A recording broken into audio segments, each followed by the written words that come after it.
You're listening to the Leadership Challenge, an optimal living interview with Jim Kouzes and Brian Johnson. Hi, this is Brian. Welcome back to the Optimize podcast. Today, I'm thrilled and honored to be chatting with Jim Kouzes, who co-wrote one of the most popular and impactful books on leadership in the world.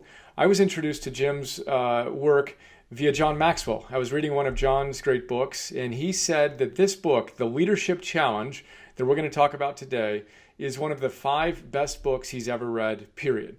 And when I read someone like John Maxwell, who I respect a great deal, say something like that, I pay attention and immediately find my way to Amazon and buy the book. So I'm very glad that I did. This book has really been transformational for me personally. Again, The Leadership Challenge, subtitle, How to Make Extraordinary Things Happen in Organizations. There's no question our world needs leaders now more today than ever before. And Jim, I really appreciate you and your work and taking the time to share your wisdom with us today. Well, thank you, Brian. And the feeling is mutual. I'm a big fan of Optimize. I'm a big fan of Philosopher Notes. I read them every night if I'm up when they come in at midnight or in the morning when I do my reading. So thank you for the work that you do. Really appreciate it. Well, thank you. I'm honored and touched to hear that and excited to explore all the different things that we have in common and find ways to play together beyond just this conversation. That would be wonderful. Well, let's jump in. So the Leadership Challenge, obviously embracing challenge is a big part of your work in this book. Can you tell us why you guys decided to name the book The Leadership Challenge? Well, Barry and I had met at Santa Clara University in 1981, and this big, tall guy, 6'4", arrives in my door frame and knocks on the door and introduces himself. And we began to chat about our mutual interests, and we came to understand that we had mutual interest in personal values and managerial values in particular. And 1981 into 82, we were exploring how we might work together, and it was the year of the Olympics. And so we were wondering, how do we explore this idea of managerial excellence? That's what we called it at the time. We later began to expand that to all leaders. And we said, why don't we ask people, because it's an Olympic year, about their personal best leadership experiences?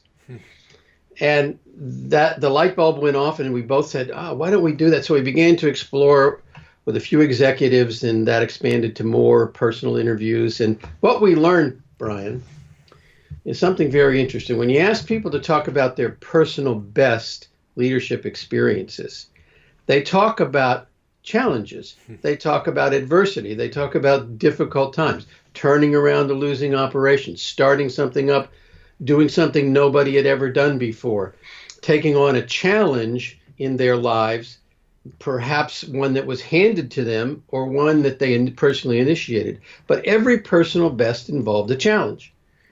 And so we decided that the book had to be named The Leadership Challenge because that was, in fact, what every extraordinary accomplishment was about, overcoming some kind of adversity. I love that. And one of my mantras to myself is from an interview with Stephen Kotler, who wrote The Rise of Superman. I asked him at the end, what's your number one piece of wisdom? And he said, no pressure, no diamonds. Exactly. Being willing to lean into that challenge and not run away from it, but realize that's, as we're going to talk about, a call to greatness. I love the way you guys define that. But before we get into that, can you just share briefly the 5 practices of leadership that form the kind of backbone of the book? Well, in asking people to tell us about their personal best leadership experiences, we uncovered 5 common themes that cut through all the cases. Whether it's from somebody who works as a principal in a school to someone who's a CEO of a company to a volunteer in a not-for-profit organization. When people tell their personal best leadership experiences, they talk about doing 5, we call them practices, engaging in 5 practices. The first of those is model the way. So you have to be clear about what you believe in, and then you have to practice what you preach. You have to put it into practice. Your actions have to match your words. The second practice we call inspire a shared vision. You need to envision the future, think long term, imagine those possibilities, and then enlist other people, communicate it in such a way that people will want to join in. The third practice, apropos to challenge, is what we call challenge the process. If you're going to do something new and different, something no one has ever done before, achieve something extraordinary, you have to innovate. You have to experiment and take risks, and you make mistakes, so you have to learn from those mistakes. The fourth practice is you can't do it alone. You can't lead alone. You need a team, a group, an organization, and so you have to collaborate with other people, and then you have to strengthen their capacity to deliver. You have to enable them to act. And then finally, we call it encourage the heart is the fifth practice, which is, it's difficult. When you're trying to do extraordinary things, it's hard. It's hard work. People need to be encouraged. People need to be recognized, and they need to celebrate their successes. So those are the five: model, inspire, challenge, enable, and encourage. And I'm excited to chat briefly about some of those. And your fifth, which we'll talk about, the best kept secret of leadership, was just such a beautiful idea. So we'll wait for that for the final idea. We'll save that for the end. Yeah, exactly, because it's so important. It's such a so we'll have our listeners think. What do you think the best kept secret of leadership is? We'll see if we surprise you at the end of our chat. For now, let's talk about the foundation of leadership. You talk about credibility. Can you talk about that? So one of the things we also did, Brian, when we were doing our research is we took these cases as the leader's perspective on what they did, but we wanted to know what their constituents, their followers expected of them. So we asked the question, what do you look for and admire in a leader? Someone whose direction you would willingly follow. The key word in that question is willingly. Not because you have to, but because you want to. And we initially asked it as an open-ended question and got about 150 attributes. Well, no one can be 150 different things. So we had to narrow that, excuse me, we had to narrow that list down to a manageable number. And we came up with 20 keywords, each followed by some synonyms. And we asked people in a survey to indicate the ones they most look for. What people said they most look for, over 60% for each of these, was first of all honest, secondly competent, inspiring, and forward-looking. So the order of those, with the exception of honest, changes over time, but those four are the only four that over 30 years have received over 60% of the vote. That's an amazing finding when you think about how much things have changed. So the context of leadership has changed a lot, but what people look for and admire in a leader has not changed much at all. And so consequently, Brian, I got to do this. I'm sorry. No problem. I didn't turn my watch off. I have a 15-minute timer that goes, we'll just edit this out. Yeah, that goes on my end. I just silenced my watch. Sorry brilliant. about that. No worries at all. Easy to edit. All right, so let me just respond. So what we found was there are four things that at the top: honest, forward-looking, inspiring, and competent. Sometimes the order of those changes with the exception of honest. Honest is always at the top. But what those add up to in the research literature, three of them, honest, competent, and inspiring, are what researchers call source credibility. Bottom line, if you don't believe in the messenger, if you don't think the messenger is credible, then you won't believe the message that person is delivering. And that's our first law of leadership. If you don't believe in the messenger, you won't believe the message. Credibility is the foundation of leadership. That's amazing. And you say as well that leadership is really self-development in many ways, right? That we need to be a worthy and credible human being in order to inspire others to want to, as you say, willingly follow us. So, it's taking the time to actually build our character and to build our virtue and to become the types of people we're capable of becoming is, in fact, the most fundamental aspect of leadership, right? It is the most fundamental. And we see that played out all the time. In fact, I was reading the most recent Edelman survey, the Edelman Trust Barometer, which you're probably familiar with, and it comes out once a year. This last year, they come out in the report at the beginning of 2017, so the reporting on their data gathered in the latter part of 2016 finds that globally, credibility has declined globally. So leaders are not as believable as they were last year. Wow. That creates lots of issues, because if we don't willingly follow someone unless we believe in them, that means that We can expect engagement to decline. We can expect more turnover. We can expect other kinds of issues in the global marketplace as a result of that. And so it's absolutely fundamental, and leaders need to take it to heart. And our research shows that the more the constituents perceive their leaders to be credible, the more engaged they are in their work. It reminds me of Cal Newport and his deep work. He made the point that doing deep work, whereas juxtaposed with shallow work, is simultaneously more rare and more valuable. So I just felt a parallel of credible leadership is simultaneously more rare and more valuable. We need it now more than ever. And unfortunately, we don't have as many people stepping into that role. Unfortunately, we don't. There is a definite call to action for leaders these days to really pay attention to that issue. And the other thing I have to remind folks of is that's what we want. We don't always get it. And so even more so now than ever, we must attend to the issue of character, credibility in ourselves as leaders and in those leaders we willingly follow. So just very practically, what's your kind of top rec for us building that? Well, we asked people what's credibility behaviorally, and out of that response came the answer to that question, Brian.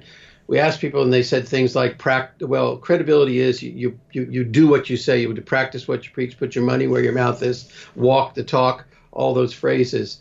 And so we came up with an acronym, DWYSYWD, DWYSYWD for short. And that's the answer to the question. You have to do what you say you will do in order to be credible. And that implies a couple of very important things. First of all, you have to have something to say. You have to have a set of values and beliefs. We know that leaders who score high on an item we have in our leadership practices inventory called how clear is this person about her philosophy of leadership, the higher you score on that item from the constituent standpoint, the more engaged people are at work and the higher their performance. So you have to have a set of values and beliefs and be able to articulate those. But of course, when we ask people, do you believe what people say or what people do? They say what people do. And so you have to actually follow through on your beliefs, on what you say you believe in to be credible. So good. And this was going to be my next idea. So you went right there. DWYSYWD. Do what you say you will do. And for me, that's just, I feel like I've tattooed on that on my brain, thinking about it so much. Had it up on my whiteboard for a while. And just with the little things too of, if I tell my son that we're going to do something, we do it. And what are we telling him? When I tell you I'm going to do something, I'm going to do it. And kind of, before he's 4 years old, and that the virtue of having integrity where your word is law and what you say you're going to do is what you do. And obviously none of us are perfect, but aspiring to get a little better each day in being more in integrity is a personal practice of mine and deeply inspired by that awesome acronym. Yeah. Well, when people come to our workshop, we actually do give them a little card that they can post up there like you wrote it on your whiteboard. But keeping that branded in front of you every day is important. As a parent, as you were describing, as a teacher, as a colleague, to maintain your credibility doesn't just apply to leaders.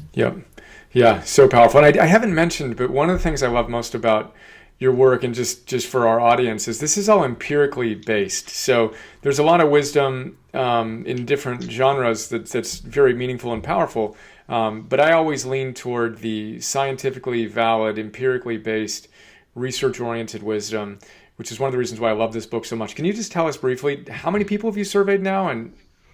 Well, we have approximately 5 million people in our database. Wow.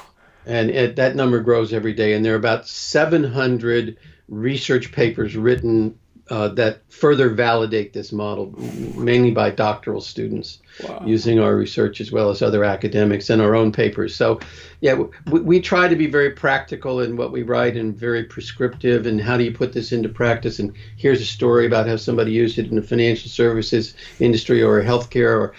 But underlying all this is, as they talk about in healthcare, evidence-based medicine. This is evidence-based leadership. Mm-hmm. If you do the things we write about, there's a greater chance that you will get results than if you do not do them. Mm-hmm. And the other important thing I want to, if I might add, Brian, is we don't ask people about, is this person a good or bad leader? we ask person, how frequently does this person engage in this behavior? So it's behavioral based. And what we've learned is that we all are leading, just not frequently enough. In fact, in our data, we found out that the number of people who don't exhibit any leadership behavior whatsoever is 0.00013. As in zero. As in zero. So it's not an issue. People are leading, but just not frequently enough. Those who engage more frequently in these behaviors are the ones who have more engaged and more productive in higher performing workforces. And so it's important that what we take to heart is we can all do this. We just have to do it more frequently. The question is, can we string together a little more of those moments day in and day out? One of my favorite phrases, as you may know, is incremental optimization, aggregated and compounded over time. So take that seed of potential or whatever it's flowered into today and just continue to cultivate it day in and day out. But it's there, and we're all called to be leaders in whatever format and context we find ourselves in our lives, right? Absolutely. Absolutely. Super inspiring. So you talk about the importance of hopes, dreams, and visions. Can you describe that for us? Sure. One of the things we found is that leaders, and we call it inspire a shared vision, they have a vision of the future and then they enlist others in it. And what we learned, Brian, from our research is that this is the behavior that differentiates leaders from other credible people. So you can be a peer, you can be a colleague on a team, and not necessarily from the constituent standpoint have to have a vision of the future. But if you're a leader, you have to be able to do those two things. You have to look across the horizon of time and share with others what you see down the road, what you envision. One of the analogies we use is driving in the fog. Imagine you're driving along, it's a beautiful sunny day, you're on the coast of California, you're driving south from San Francisco, Pacific Ocean on your right, the hills on your left. It's a beautiful day. You got the top down, you're speeding along, all of a sudden you hit a bank of fog, which you can do in California on the coast. What do? Well, naturally, people say they slow down, turn on the lights, they turn down the radio, they get a little tense, they lean in, because that leaning in a few inches is going to help you see a lot farther. And you behave differently when you can't see very far. The sun comes up, clears away the fog, and you can see for miles. What do? You speed up, you relax, you are able to multitask. You can turn on that radio and enjoy the scenery. And so when the job of leaders is to shine the sunlight on the future for people and show them what it could look like if they all work together to achieve that. And so it's absolutely essential that leaders be able to develop that skill. Unfortunately, it is the most challenging of all the skills to develop.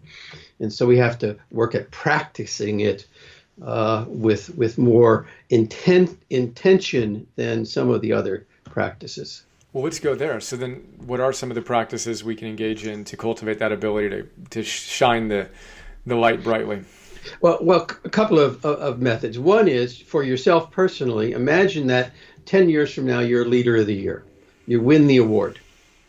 And everybody who's listening is going to win this award 10 years from now. You win this award, and up at the podium, your friends, your family, your colleagues all come to celebrate this achievement, and they each get up to the podium and they say something about you, about the lessons they learned from you, the ideals you stood for, the feelings they had when they were around you, and the evidence that you had made a difference, that you had made a contribution. What do you hope they will say? If that were to happen to you, what do you hope people would say about the lessons, the ideals, the feelings, and the evidence? That acronym, by the way, is LIFE, L-I-F-E. And the life you lead is the legacy you leave. So those lessons, how are you going to pass those on to other people? Those ideals, what are they? And how are you going to put them into practice? If you want people to feel a certain way about you, that you're inspiring or that you care, or that you are a person who teaches them, How are you going to create those feelings? And lastly, what's the more tangible things that you have accomplished in your life that you want to make sure people remember you for? So having that in mind, and then looking at it, of course, all the things that can get in the way of that, making sure that you plan for those contingencies, and then help other people to get clarity about that. That's one exercise that people can try. You can apply that to your team. You can ask the same question. Your team wins Team of the Year 10 years from now.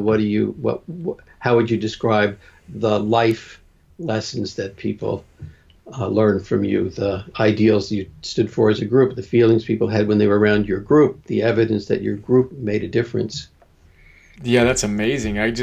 As I was just taking a moment to feel into that right now, there's just such power in it. One of the exercises I do often is that, the eulogy of let's go to the end of your life and what are your eulogy virtues that we need to embody more and more moment to moment to moment. Then, of course, there's the best selves exercise of you in 5 years, of what does that look like, which we know empirically is so powerful. But this 10-year, you as a leader, winning Leader of the Year award, who are you? How have you inspired those around you? What have you materially created, right, in terms of tangible outcomes in the world? What have people learned from you? How have you inspired them to reach their potential? I mean, that's an amazing exercise. And then, and then refresh that. That's not a January 1st, here it is vision. That's a X time in the morning when you do your check-in with your highest self. Reflect on that and live that. And then connect it to today. My practice is basically exactly that of what am I going to do today after I spend 5 to 10 minutes. I write the same thing every day. Optimize Enterprises, public benefit corporation. We want to create one of the coolest, most loved, most virtues-based, most impactful, most profitable companies on the planet that changes the world. I mean, so I go through our purpose, our mission, and then our strategy. And then it's what are we going to do today to live in integrity with that vision? Obviously, we can talk about that for quite a while, but what a beautiful exercise. And congratulations to everyone listening on winning that award in 10 years. Exactly. Here's a high five from today to tomorrow, right? Absolutely. Let's go back to challenges. And you have the phrase that challenges are simply calls to greatness. Can you tell us more about that? Well, back to our finding that every extraordinary accomplishment involves some kind of challenge. Then the question we have to ask ourselves on a regular basis as a leader, a daily basis, if you can, is what have I changed lately? What am I challenging? Whether it's a process, whether it's a policy, whether it's myself, whether it's our team, what am I doing to stretch myself and others to achieve that greatness that they have within them? Because we know that what we're doing right now, we draw a boundary around our current capabilities and our current actions. That's what we're doing right now. But to get extraordinary things done, we have to move beyond that boundary. We have to move outside of it into that uncomfortable place. And person after person told us that when they looked at their own personal best, what stood out for them is that how they had to overcome uncertainty and fear in order to achieve their very best. I remember one of the people that we had the opportunity to talk to years ago, John McDonnell, former CEO of McDonnell Douglas, said adversity introduces us to ourselves. And when you encounter adversity, who are you meeting? Another personal growth exploration is who is that person we are meeting. I remember walking on Mendocino Coast in California when I moved out here over 40 years ago, and I was walking on the coast, down to the coast, and there was a sign on the path that said, "Never turn your back on the ocean." And being a kid from the East Coast originally, I didn't quite understand that question. So I asked somebody, a local restaurateur, what did that sign mean? And she kind of laughed and she said, well, we have people like you who are new to the area who come here, tourists who come here, and they want to walk out onto the rock in the right off the shoreline, and they want to have a picture taken. So they turn their back on the ocean and a rogue wave comes along and washes them out to sea. Never turn your back on the ocean. We have to always be mindful that outside in our environment, there are things that are happening in the world that if we aren't attending to them might wash us out to sea. So all leaders have to have outsight, have to look outward and think about what are the opportunities, what are the challenges, what are the trends that are going to impact us, and how can I as a leader challenge myself and others to respond to what's coming, not just what's happened.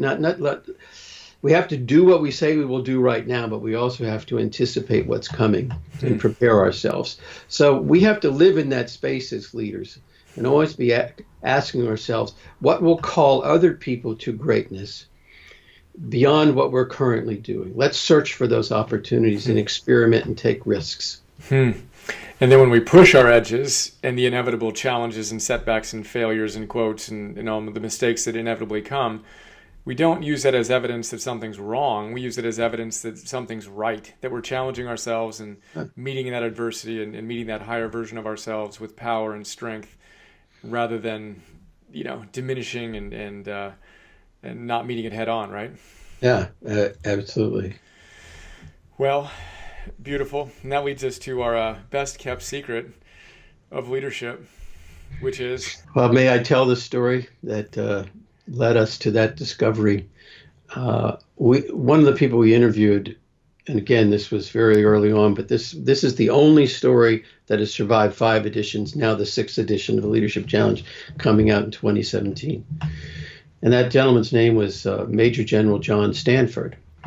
And John was head of military traffic management command at the time we met him. And then he went on, once he left the military, to become county administrator for Fulton County. That's where Atlanta is located. And then he went on to become superintendent of schools, Seattle Unified School District. And when we asked him the question, John, so what advice would you give to other leaders based on your own experiences, your personal best leadership experience and other experiences you've had as a leader? What advice would you give them? And he said, whenever anyone asks me that question, how do you develop leaders for the future? I tell them I have the secret to success in life. So I'm leaning in, making sure I'm really attending to this response. And he says, the secret to success in life is stay in love. Staying in love gives you the fire to really ignite other people, to see inside other people, to have a greater desire to get things done than other people.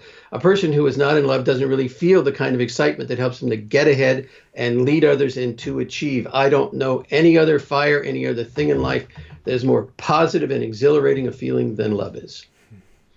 I didn't expect to hear that from a major general, but that's what he said. And as we reflected on that response, and we continue to reflect as we review new personal best cases from the next generation of leaders, what we hear is that when they are in love with feel passionately about their cause, they really love the people they are working with. They love the projects and the customers with whom they are working. They can get extraordinary things done on a daily basis. And so that is the secret to success in life. Stay in love. So inspiring. And again, I read this book around the same time I read Barbara Fredrickson's Love 2.0. Yeah. And as a pretty introverted, deliberately hermit mode, lover of wisdom for the last couple of years, this idea in her Love 2.0 just really opened my heart to those micro moments of positivity resonance, as she describes them, beyond our little circle of connection to our families and whatnot. But the way you describe it, of loving life, loving the people with whom we're blessed to work and serve, and the projects we're engaged in, and just being in love. I mean, that's just such a beautiful concept, that to really take it out of the abstract and to actually be it, and to embody it, to model the way, as you would say in your language, has been deeply impactful for me, and I appreciate the eloquence with which you just expressed that. So thank you. It's a pleasure. And I have, I love using that example and telling that story. I get inspired every time I tell it and recall it. John was such a loved leader because of that philosophy. When he passed away, sadly, of leukemia, they had a plane fly over the funeral, and it was pulling a banner that said "Love 'em and lead 'em," because that's how people remembered him. Wow. And so I've adopted that with his earlier with his permission to use in my signature line. I sign all my emails and letters, "Love 'em and lead 'em." Wow, that's amazing. Because I want to reinforce that message. Yeah. Well, on that note, let's love them and lead them.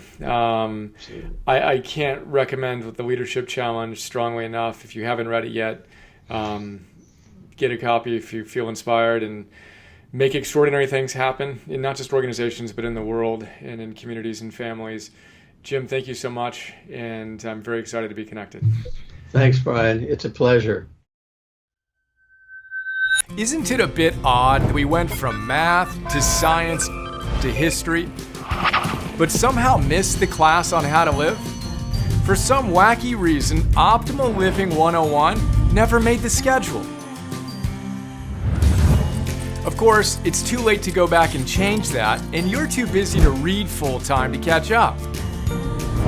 Yet, if you're like us, you're all about optimizing your life and actualizing your potential. So imagine this. Imagine having someone read the best books on optimal living and pulling out the big ideas that can truly change your life. You know, those sections you asterisk and underline and mark all up. Then imagine that guy, me, connecting those ideas to other great books and helping you apply them to your life today. Well, that's what I do with something we call Philosopher's Notes, where I break down each great book into a simple 6-page PDF, 20-minute MP3, and 10-minute Philosopher's Notes TV episode. Then imagine me taking the absolute best big ideas from those great books and sharing them with you in fun, inspiring, super practical Optimal Living 101 classes. On stuff like Purpose 101, Confidence 101, Business 101, Meditation 101, that sort of thing. You've got a personal trainer? I'm kind of like your personal philosopher. Ancient wisdom plus modern science plus common sense plus virtue plus mastery plus fun. That's what our optimized membership program is all about. We'd love to have you join us. Check us out at brianjohnson.me/join.